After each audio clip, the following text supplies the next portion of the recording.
Mission Specialist Ryan Stone. I am off structure and I'm drifting. Do you copy?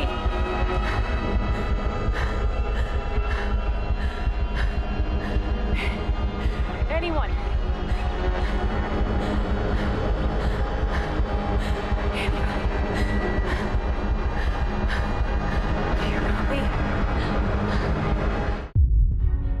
Detailing one woman's fight for survival in the hostile confines of space as she becomes adrift 272 miles above the Earth's atmosphere, Gravity redefines our understanding of sci-fi with a giant leap forward for the genre, utilizing groundbreaking visual effects to create a breathtaking experience. This is one film that will surely be entering the orbit of the Academy Awards next year.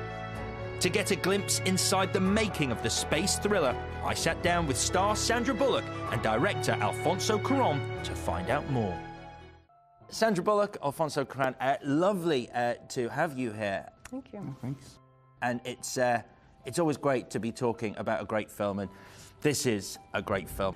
Firstly, if I could start with you, Alfonso, and to take you back to the beginning and the genesis of the idea for Gravity and how that came about. I read a screenplay that Jonas Cuarón, my co-writer, happens to be my son, had written, and he wanted for me to give him some notes.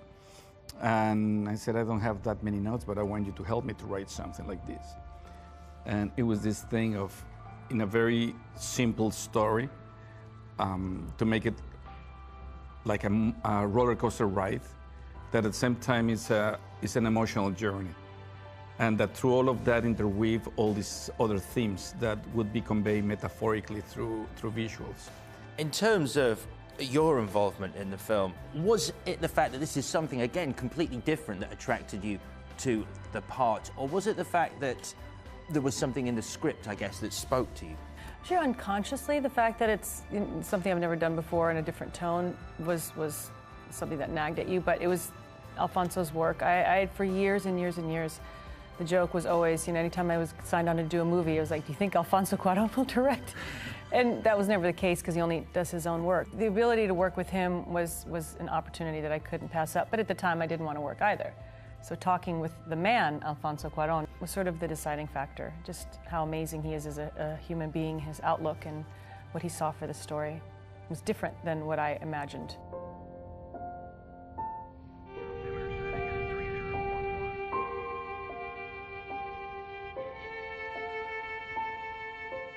In terms of Sandra and what she brings to Dr. Ryan, because it is a hugely alien environment to most people. I mean, very few people are astronauts. So space is this alien environment, and yet I feel Sandra brings a real relatability to the character of Dr. Ryan that sort of allows people into this alien world. Was that one of the things that you really felt made her perfect for the role? Well, one thing is truthfulness.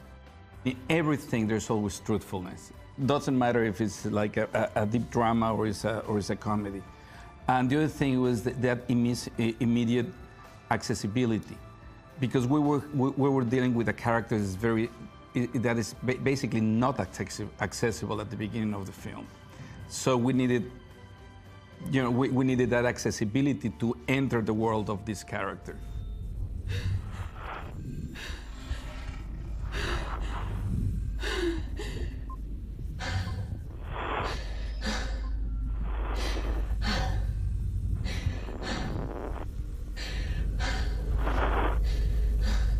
Space has a metaphorical weight. It's a character who's drifting into the void. A victim of her own inertia, getting farther and farther from communications and human interaction. And it's a character who lives in her own bubble. So the space is, in many ways, the outer space is nothing but a projection of her inner space. Beautiful, don't you think? What? The sunrise. Terrific. This is a movie about trying to come to terms with your own death or your own life, and it's much more internalized than you would think, than people would think a space film would be. I love it because of that, and I think it's just an elegant piece. Dr. Stone and Matthew Kowalski are the sole survivors, the SDS-157. The first reason you ever want to make a film if you're an actor is that the script is very good and the director is very good. I love the screenplay, and I think that Alfonso is one of the most interesting and I think he's one of the most talented directors in the game. So what do you like about being up here? The silence. You gotta admit one thing. Can't beat the view. I couldn't ask for a better partner to be able to work with. You know, this is her film. She has to carry it all. So I was really happy to be able to be in support of her. How you feeling? Like a chihuahua that's being tumble-dried. If it makes you feel any better, I coughed up everything but my kidneys on my first ride. It was truly a lot of laughing, and it's very helpful in those situations because physically it's a really uncomfortable thing to do, and so it really helps to be able to laugh in between those 45 minutes while they're setting the next shot. If you hear us, we could sure use a rescue mission.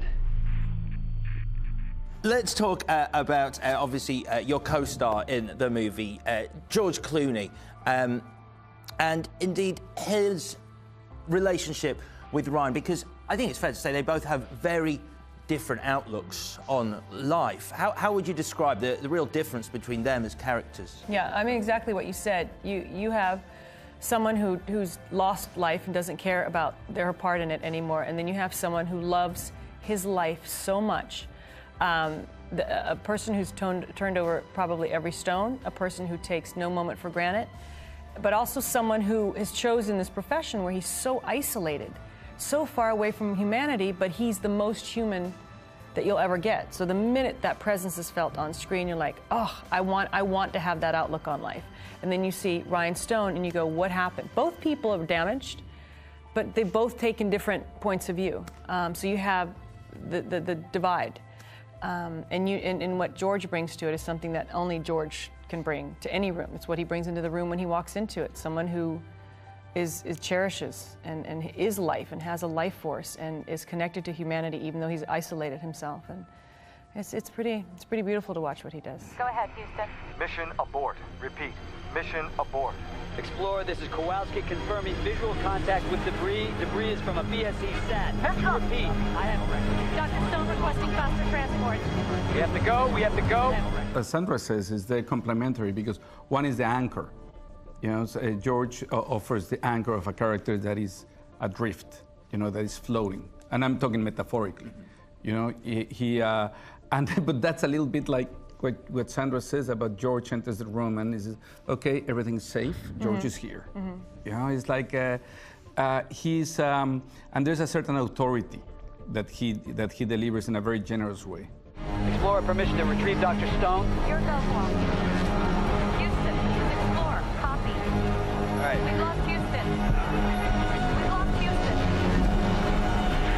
Look, we need to get the hell out of here. Some help there, man? No, don't wait for us. We're stuck. Man down! Man down! The interesting thing is that for me, the third character is the audience. Because audiences should have the experience as if they are floating together with the other characters. And in many ways, investing their own personal, emotional experience into the journey of our characters.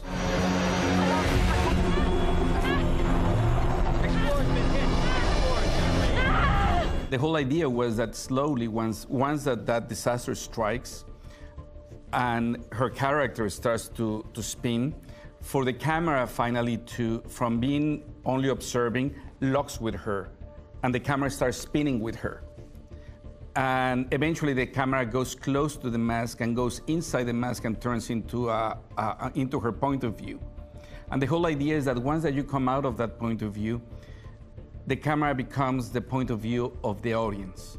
So now the audience is going to be partaking this journey. You know, they're going to be another astronaut that is floating next to them. We wanted them to have that sense that they are like just floating in space. Astronaut is off structure. Dr. Stone is off structure. Dr. Stone, detach. You must detach. If you don't detach, that arm's going to carry you too far. Listen to my voice. You need to focus. I'm losing visual of you. In 3 seconds, I won't be able to track you. You need to detach. I can't see you anymore. Do it now. Let's fight. Houston, I've lost visual, Dr. Stone.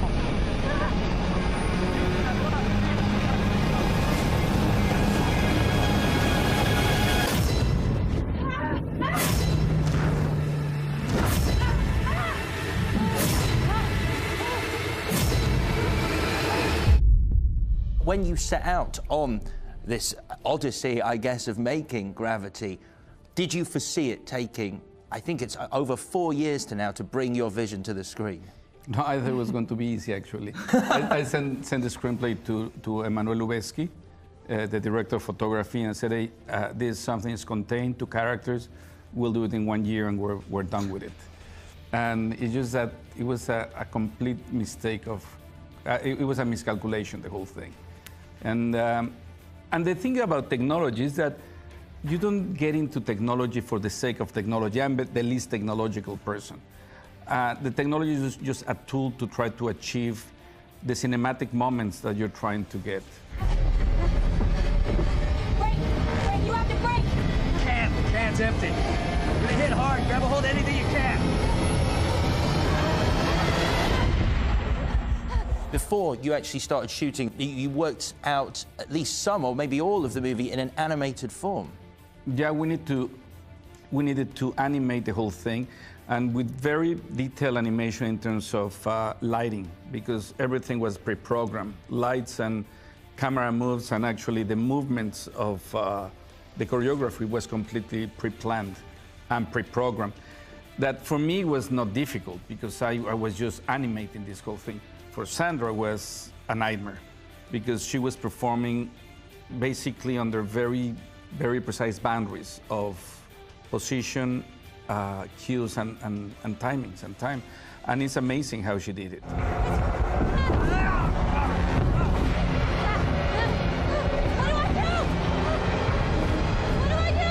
Each scene, when we would get the scene, it wasn't a normal film where they go, we're doing scene 15. They said, we're doing 22-A Z to 22-B, alpha. And that starts in the middle of this line, it ends at the beginning of this line. Your hand needs to start here, you have 6 seconds to get to here, and you have to end here, but don't let your nose go too far here and your head can't go too far back.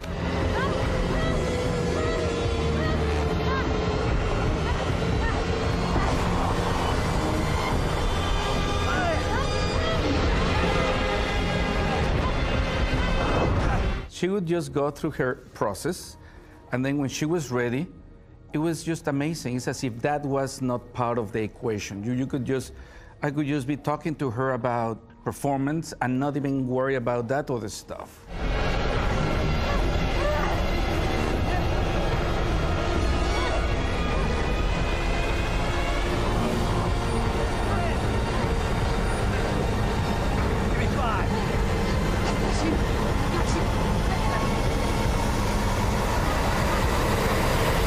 Part of this was done in this rig. You spent, I think I read somewhere, 9 to 10 hours at a time in a rig that was like a robotically controlled rig, which already sounds terrifying, Every rig was controlled by something or someone else, but it allowed me, as dramatic as that sounds and as crabby as I was when I was shooting it, it allowed me to then freely move my body in the way that I could sell being weightless. So it's basically doing dance choreography. And if they didn't have these rigs, we never would have gotten that weightless, floaty feeling that you get. The 12 wires were designed to just support me from here to here so I could fly and my arms and legs could do everything. So everything that they designed is medieval as it looked when it was presented. You went, oh my God, really? And then you would sit on the bicycle seat with the pole and you went, oh, I get it now. It allows me to move my body. I get it. So you had to make it your friend rather than your enemy, even though the friend was not kind. It allowed you to do something you never would have been able to do had it not existed. Do you copy? Yes, I copy. I'm detached. Give me your position. I don't know. I'm spinning. I can't. Report your position. GPS is down. I can't. It's down. I can't. Give me a visual. I told you nothing. I see nothing. You have a visual of Explorer. No. You have a visual of ISS. No. Easy to focus. Anything. The sun and the Earth. Give me coordinates. I can't breathe. Give me I can't breathe. coordinates. Dr. Stone. You're burning oxygen. You have to sip, not gulp. I think I'm right in thinking the only way to actually experience weightlessness on Earth is something that has been nicknamed the vomit comet. It's by basically killing yourself, which I was willing to do for Alfonso Cuarón. It's so much. I did it. It's a lot of fun. Sandra hated the idea, but she was willing to do it. This is, and just to explain it, this is a plane that goes up high and then just drops out of the air for 30-second intervals all day. And he said, we're going to shoot 2 weeks on the vomit comet. Okay, that's just falling out of the air in a perfectly fine moving plane. You're just going to crash it and then lift it and crash it and lift it and crash. So all I heard was death, death, death, death, death, death, death. So when we said no to vomit comet, she was willing to accept torture, Anything. torture Torture was good. I'll take torture any day.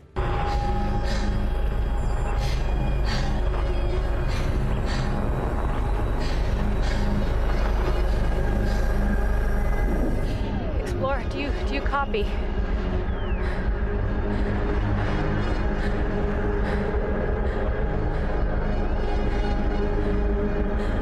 Houston, do you copy? The original title of the screenplay was Gravity, a Space Adventure in 3D. We knew that we wanted to do it in 3D from the get-go. And the reason we didn't shoot in 3D, we started working in the 3D like 4 years ago, but we didn't shoot in 3D because, first of all, because of the technologies we were using, they cannot support the 3D cameras. They were too heavy for our rigs. But more important is because the live action is just a very, very small piece of every shot. So the rest of the shots that were CG shots were going to be created in 3D. So it didn't work to actually shoot in 3D because we did test, and by converting the little pieces that we had in the context of a bigger 3D CG environment, it was just perfect.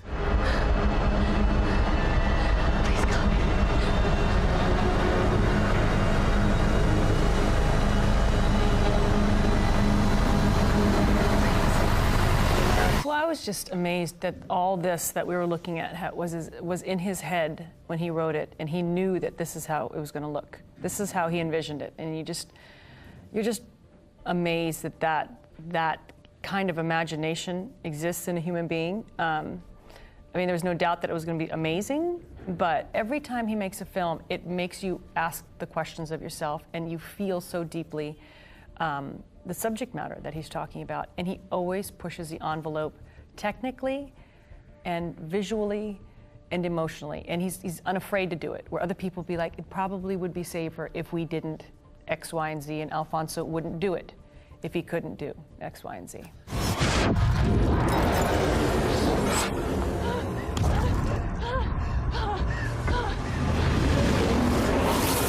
For the first time, I think, in my entire career, I was given the journey. He made it, and he trusts the audiences so much to step back and allow them to step on, not telling you what to feel, not telling you what your journey is. He made pockets so you can step on and have this.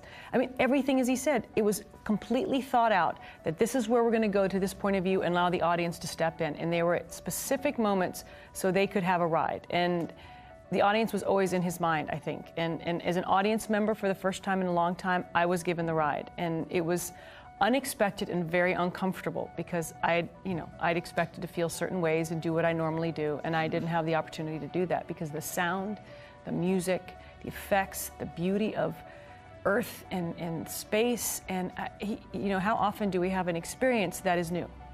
I had a new experience for the first time in a very, very long time where I could not determine the outcome. I could not tell you how it was going to work. I could not tell you what I was going to feel. You just felt it, and that's, I gotta say, someone who gives the audience that much credit and allows them that journey is brave. Have you any desire to actually go into space as a result of this? Any second. I would love to go there. If you sponsor for me to go over there, I will be very happy to go. I would never do another space movie ever again, but I will go to space any second. I really feel I made that sound like an offer. I have no tools to... Oh, I thought it was like, yeah, I thought that you were going to... Don't you need like $200,000? Isn't that what it is? I don't know. Yeah, a little bit more than that. But if you put those 200... He'll do it. I'll do it. He'll do anything. Alfonso, Sandra, it's been an absolute pleasure talking to you. Thank you so much. Thank you so much. Thank you so much. Thank you, thank you. So where's home, Dr. Stone? Lake Zurich, Illinois. Was there somebody down there looking up, thinking about you? I had a daughter. A little girl with brown hair. Tell her that I'm not quitting.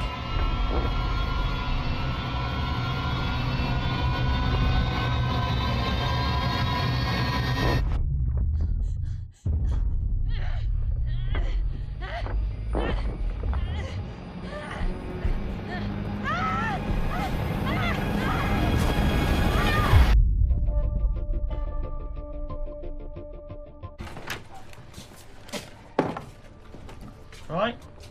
Imagine there's a portal in your kitchen that takes you to another world, and you have to save it. Well, that's the bind Debbie finds herself in. Good luck with that, Debbie. Make mine a large one. Yonderland starts Sunday at 6:30 on Sky 1 HD.